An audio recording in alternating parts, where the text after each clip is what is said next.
everybody. Good morning, or good evening, or good afternoon. Here I'm Ahmed Mordi, consultant intervention radiologist, and it's a big privilege for me to present today the parathyroid adenoma ablation as a non-surgical treatment. This experience is coming from Royal Bahrain Hospital, shared with the Arab Thyroid Association. So let's start. Here are my disclosures. Um, okay, so the treatment of primary hyperparathyroidism was always, uh, as a curative line, was by surgeons to cut the neck, explore everything inside, then try to remove the thyroid active adenoma, parathyroid active adenoma. So let's go through some epidemiology. The parathyroid adenomas are benign, and they are the most common cause for primary hyperparathyroidism. They are associated with multiple endocrine neoplasms, type 1 and type 4, and almost 85% they are solitary. You will not find more than one, except in maybe 15%, maybe as usual parathyroid adenomas in usual places, or parathyroid ectopic tissue. Here, this diagram is by Dr. Babak, and I can find it, it's very beneficial for us. You can find that a single adenoma is serving of almost 85% of the primary hyperparathyroidism causes. Multiple adenomas, they are almost 10%. You will find hyperplasia in 5% of patients. It's very rare to find a parathyroid cancer. It's less than 0.1%. So, what's happening during the parathyroid hyperparathyroidism, primary hyperparathyroidism? You will find these patients have osteoporosis, nephrocalcinosis, or nephrolithiasis. They can suffer from constipation for a long time, unresponsive to treatments. Some of them, they can get peptic ulcers. Most of them, they are complaining of unacceptable, unexplained fatigue with running depression, and they may depend on antidepressants without any effect.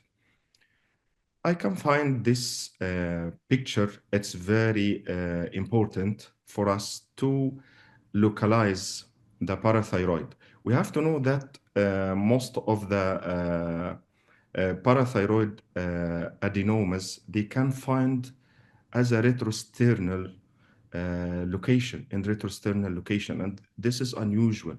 And the second place, it's coming for superior mediastinal or even middle mediastinal location. It's also unusual. You can find a hyperparathyroid secreting adenoma as a superior one. So here we cannot go through our presentation without telling about a very common artifact like that. It's called the parathyroid lipoadenoma, and we have to differentiate it. Here you can find it, it's hyperechoic, not like that, not like this artery, the carotid artery. So we have to differentiate the lipoadenoma from the usual adenoma. How we can trace the parathyroid adenoma, it's functioning or not functioning? We can trace it by the parathyroid hormones and the others like calcium and phosphate. So we have to know that the parathyroid adenomas size is usually proportionate to the hormonal level. It's meaning that most of the parathyroid adenomas, when they are increasing in size, the parathyroid hormone, if it's active, functioning, secreting adenoma, it will increase also proportionally with it. So how we localize the parathyroid adenomas? We have to know this before going for a treatment. We are using the most common non-invasive approaches by ultrasound, by CT, by nuclear scan. By the ultrasound, we have to separate the parathyroid adenomas from the thyroid ectopic nodules, and we can depend on the resistive index in this. During the CT, we have to use what's called a 4D parathyroid protocol. This is beneficial, especially in detecting the ectopic parathyroid. We almost depending on the nuclear scan for every single patient using the technetium-99 system EB. This is the most common one. Or if it's unavailable, we can use the tetrophosine or methionine, choline. If all of these measures are not working, so we can go by intervention radiology by detecting the secreting parathyroid adenoma by venous sampling. We can go to the veins of the parathyroids, and we can sample each parathyroid. When we can find a higher level of parathyroid hormone in one of these veins, so it's coming from this parathyroid gland. Here, if the ultrasound is not working, CT is not working, and the nuclear scan is not working, here we can do the venous sampling. You can see here the a diagram we can use during the intervention radiology process for venous sampling. We are traveling through these veins and we are sampling here and here and here and here. So we can detect which parathyroid is hyperfunctioning. Or the surgeon can go to explore the neck to see it, okay? And this give him a good chance to see the parathyroid itself, and he can remove it. So this flow chart is very important in patient selection, and is coming by Dr. Hoy and his team. Here we can find that if a primary hyperparathyroidism is there, we can detect it by ultrasound and the technetium if it's there, and we can go through it by ablation. We can go to ablate it by radiofrequency ablation or microwave. If it's not there and we cannot see it, we can use the fine needle. If it's there, we can, if it's positive for parathyroid hormone, we can ablate it. If it's not possible, so we will go for surgery for sure. We have to work with endocrinology for sure. Here is Dr. Uam. He is the chairman now of the Gulf Association for Endocrinology and Diabetology. And I'm working with him in Royal Bahrain Hospital to treat such diseases of thyroid and parathyroid disorders. We have to work before the procedure by detecting the parathyroid level and the calcium and the phosphate, and during the procedure and after the procedure. This is the mission for the endocrinologist to control the calcium level and the parathyroid hormone level before the procedure, and doing his best after the procedure to make the patients happy. Let's come through the intervention radiology care. We have to know that the thermal ablation can be done by radiofrequency, laser, or microwave, and the target is to damage the cells of the secreting adenomas completely by coagulative necrosis.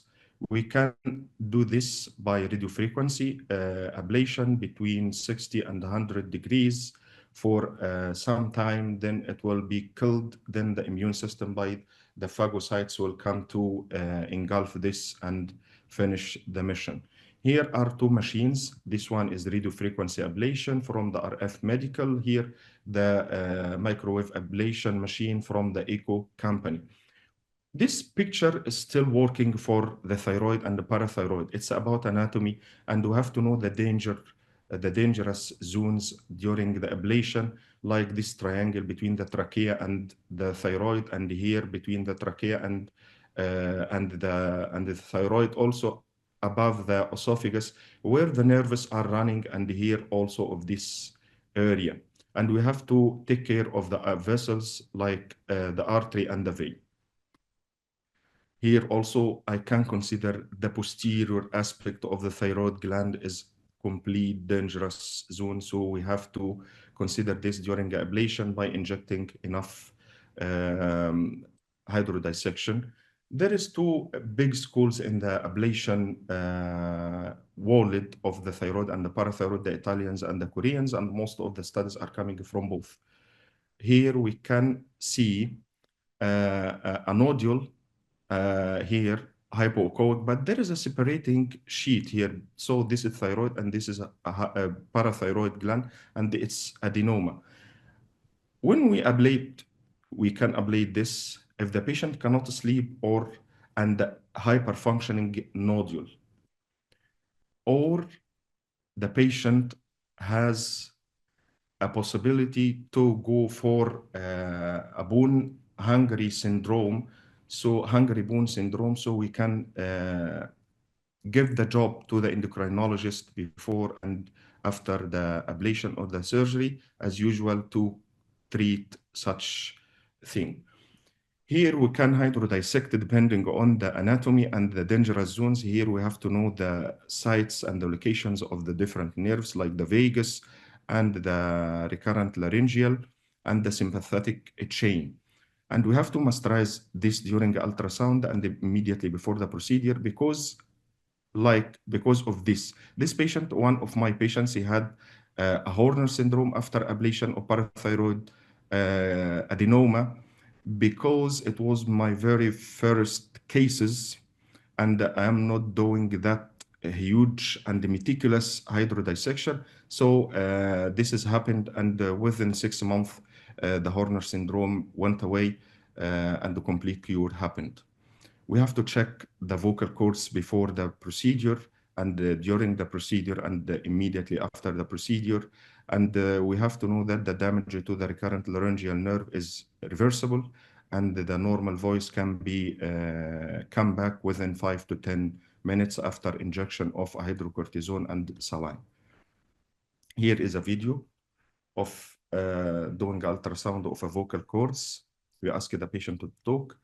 If the voice injury happened, we have to treat it by injecting of methylprednisolone beside the ablation site.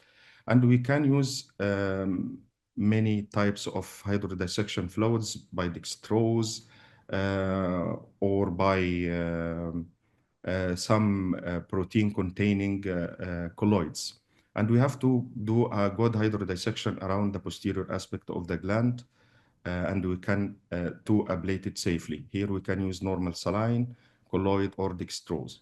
Here you can see this picture of a gland before the ablation and after the ablation, and we are depending on the Doppler before the ablation and after the ablation to detect if it's viable or not viable. We can use I'm using and preferring the microwave because it's quicker and giving better results from my point of view. Here we have to do a pre-ablation parathyroid hormone level because it's the key factor affecting the cure rate after the microwave or the radiofrequency ablation. Here we can see a case of our patients in Royal Bahrain Hospital. We can see this parathyroid adenoma. We measure it and we ablate it. After 1 month, it's decreased in size. And here the calcium level, you can see it's high, and the parathyroid hormone, it's high. Also, we did it at through a very small pinhole like this, 1 millimeter. And immediately after the procedure, within 3 days, it was like that. The calcium came to normal level, and also the parathyroid hormone as well. So let's go across some literatures, and I love this article coming from the Korean groups, and it was published in the Korean Journal of Radiology, and this is a DOI. It's by Dr. Hyu, and it's talking about the efficacy and safety of the ultrasound guided radiofrequency ablation in primary hyperparathyroidism, and it was a prospective study.